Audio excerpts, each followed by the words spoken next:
韩光君，不对，你是魏无羡看过去，正看到一把打开的扇子，扇面上绘着山川风景，大气磅礴。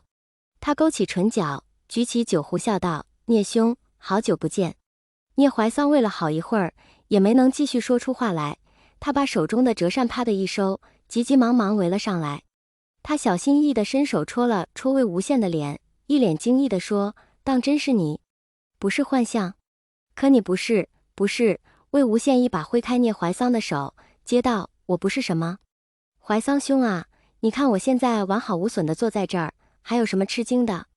聂怀桑绕着他又转了2圈，用扇子小心翼翼地挑起魏无羡的衣摆，去看他有没有腿。魏无羡抬腿，在他小腿上半真半假地踹了一脚。聂怀桑一边哎呦哎呦地惨叫着，一边放心大胆地坐了下来。他拍了拍魏无羡的肩膀，整个人都跟着靠了过去，道：“魏兄啊，魏兄，你可真不愧是夷陵老祖，魔道祖师，死人都能让你给整活了。枉我当年在你的葬礼上哭得那么惨，回去还叫我大哥骂了一顿呢。”他话说到一半，突然感觉到一阵发凉。聂怀桑下意识抬头看过去，只见蓝忘机的目光集中在他搭在魏无羡身上的那只手上，分明波澜不惊冷若冰霜的一张脸，硬是透出几分不悦。聂怀桑莫名心虚，轻咳2声，放开了手，规规矩矩地拱手行礼：“韩光君。”蓝忘机回礼：“聂宗主。”赤峰尊在金陵台暴血而亡一事，魏无羡早在江城处有所耳闻。此刻见聂怀桑被尊称聂宗主，还是忍不住一阵违和。过去12年了，什么事不能发生？真是年纪大了多见怪。魏无羡办事好笑地摇摇头，接着道：“你们当时还给我办了葬礼，我以为就随便找块地埋了就算完事呢。你这是说的什么话？别说我们家了，就是你们江家也不会连个体面点的送行也不给你啊。而且当年韩光君也一直坚持呢，你死了好几年，他都还在为你悼念。”魏无羡这下是真的吃惊了。他和蓝忘机当年的关系，说差不差，但要说好，那也绝对称不上。射日之争中，他俩不知道打了多少架，不欢而散的次数也绝技少不了。他死之后，蓝忘机肯为他伤心，甚至为他哀悼几年，简直称得上奇闻了。魏无羡忍不住仔仔细细把蓝忘机由头至尾地看了一遍，道：“蓝湛，你当真干过这事儿？看不出来啊。”蓝忘机耳垂微微发红，点头道：“本当如此。”魏无羡笑出声来，垂头摇摇酒杯，道：“韩光君真是公私分明，不管多招你讨厌的人，都能公正对待。”蓝忘机道：“没有。”他一字一句，清晰无比地说：“魏婴，我没有讨厌过你。”这2句话，蓝忘机说得郑重又认真，魏无羡只觉得周身一阵酥麻，如同过电一般，将他击得双腿发软。